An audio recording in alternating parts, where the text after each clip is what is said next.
여러분 안녕하십니까? 다양한 뉴스가 가득한 방송 IHQ 리포트 임미아입니다. 3월 16일 목요일 뉴스 시작하겠습니다.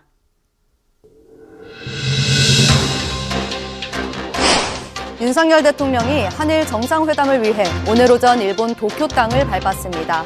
대통령의 일본 방문은 4년 만입니다. 또 한일 재계가 미래 파트너십 기금을 창설하기로 뜻을 모았습니다. 최근 논란이 된 주 69시간 근무제에 관련해 윤석열 대통령이 주 60시간 이상은 무리라며 보완을 지시했습니다. MZ세대를 중심으로 반발이 터져 나오자 사실상 원점 재검토를 지시한 것으로 풀이됩니다.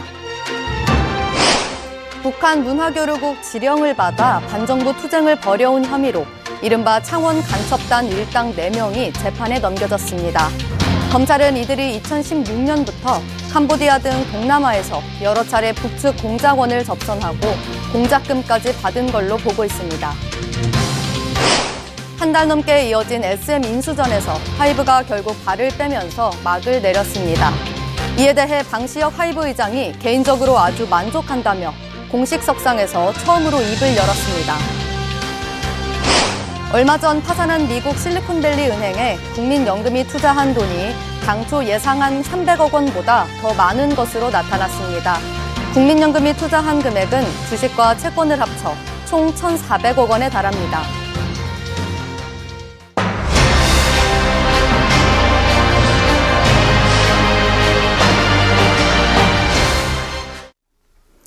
윤석열 대통령이 한일 정상회담을 위해 오늘 오전 일본 도쿄 땅을 밟았습니다.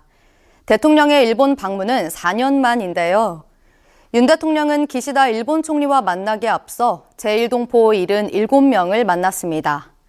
그는 이웃 국가인 일본과의 관계는 그 어느 때보다 중요하다며 그래서 강제징용 문제 해법을 발표하고 양국이 협력할 것을 제안한 것이라고 말했습니다. 또 한일 정상회담 의제도 언급했는데요. 윤 대통령은 오늘 기시다 후미오 총리와 마주 앉아 이런 취지를 재확인하고 양국의 미래를 위한 협력을 더욱 강화해 나갈 방안에 대해 의견을 나눌 것이라고 밝혔습니다. 같은 날 한일 재계는 미래 파트너십 기금을 창설하기로 뜻을 모았는데요. 이를 위해 정경련은 한일 미래 파트너십 기금을, 게이단레는 이란 미래 파트너십 기금을 각각 만들게 됩니다. 한편 윤 대통령의 방일을 계기로 일본의 반도체 소부장 수출 규제가 3년여 만에 해제됩니다.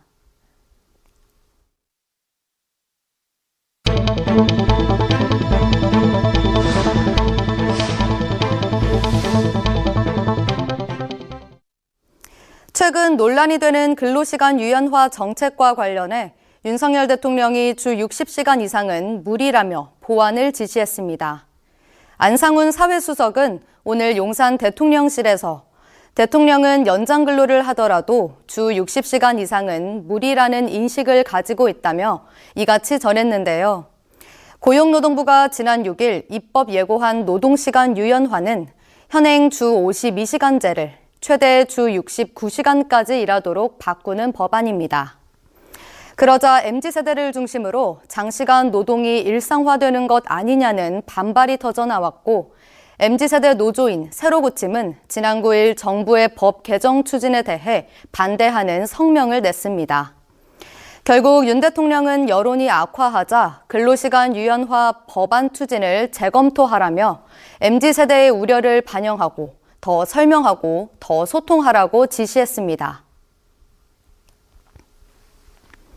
북한 문화교류국 지령을 받아 반정부 투쟁을 벌여온 혐의로 이른바 창원 간첩단 일당 4명이 재판에 넘겨졌습니다.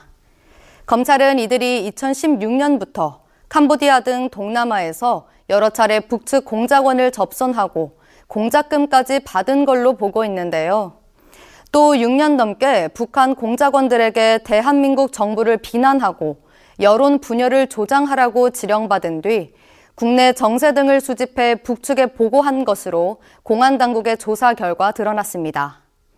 자통민중전위라는 조직으로 지목된 이들은 무리한 조작 수사라며 반발하고 있는데요. 특히 보안 유지에도 철저했습니다. 검찰에 따르면 이들은 그림이나 음악 파일 안에 암호를 숨기는 스테가노 그래픽 기법을 이용해 북한 측과 소통했던 것으로 드러났는데요. 지난달 1일 구속된 자통 관계자들은 총 9차례 검찰 조사 출석 요구를 받았으나 조사에 응하지 않았습니다.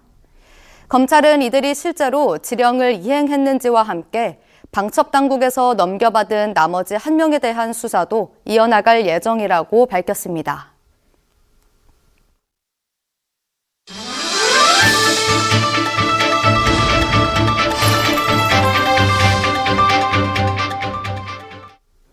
SM 인수를 놓고 치열한 지분 경쟁을 벌여온 카카오와 하이브가 극적 합의를 했죠. 한 달 넘게 이어진 SM 인수전에서 하이브가 결국 발을 빼면서 막을 내렸는데요. 방시혁 하이브 의장은 결과가 아주 만족스럽다며 비싼 값을 주고 SM을 사는 건 하이브스럽지 않다고 말했습니다.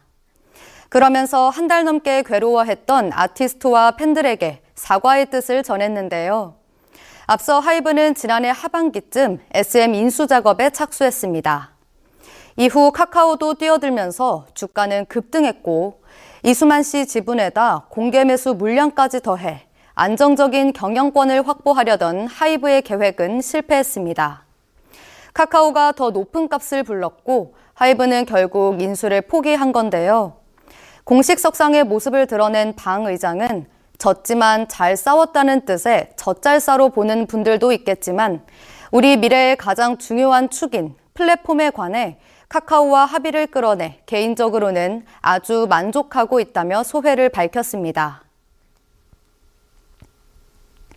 얼마 전 파산한 미국 실리콘밸리 은행에 국민연금이 투자한 돈이 당초 예상한 300억 원보다 더 많은 것으로 나타났습니다.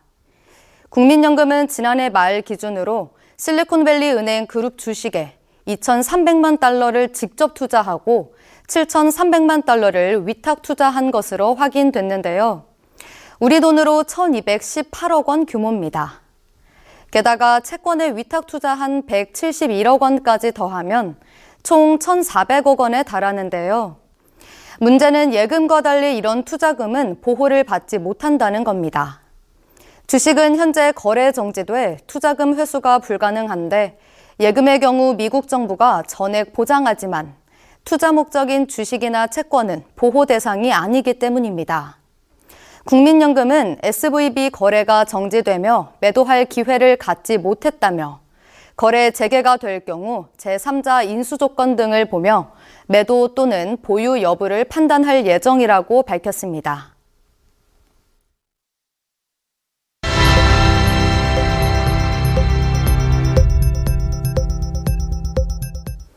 연휴만 바라보고 사시는 분들에게 반가운 소식입니다. 정부가 앞으로 부처님 오신 날과 크리스마스도 대체 공휴일 대상에 포함하기로 한 건데요. 다음 달 국무회의에서 대통령 재가가 나면 당장 올해부터 적용돼 오는 5월에 사흘을 내리쉴 수 있게 됩니다. 이번 대체 공휴일 추가 지정은 지난해 말 여당의 건의로 이뤄졌는데요. 인사혁신처는 국민의 휴식권 보장과 지역 경제 활성화를 기대한다고 밝혔습니다. 다만 1월 1일 신정과 현충일은 중소기업 부담 등을 고려해 이번 대체 공휴일 추가 지정에서는 빠졌습니다. 지하철을 반대 방향으로 잘못 타서 추가로 요금을 내고 다시 탄 경험 있으실 텐데요. 앞으로는 10분 내로 다시 탈 경우 추가 요금을 내지 않아도 됩니다. 서울시는 이 같은 내용의 지하철 서비스 개선 방안을 연내 시행한다고 밝혔는데요. 시는 하차후 동일한 역에서 일정 시간 내 재승차하면 기본 요금을 면제하는 방안을 이르면 올해 하반기 중 시행할 계획입니다. 일정 시간은 수도권 지방자치단체 등 관련 기관 협의를 거쳐 결정할 계획인데 현재로선 10분이 가장 유력합니다. 세계적으로 큰 인기를 끌었던 챗 GPT의 업그레이드 버전이 나왔습니다. 우리가 잘 알았던 챗 GPT는 버전 3.5였는데요. 챗 GPT 3.5가 출시된 지 4개월 만에 새로운 버전이 나온 겁니다. 이번에 나온 버전 4는 사진이나 그림 같은 이미지를 보고 반응하면서 말을 할 수 있습니다. 오픈 AI는 GPT-4를 공개하면서 전문성과 정확도를 개선했다고 설명했는데요. 실제로 GPT-4는 미국 변호사 시험에서 400점 만점에 298점을 기록하며 상위 10% 수준의 정답률을 보였습니다. 이어서 날씨 소식 전해드립니다.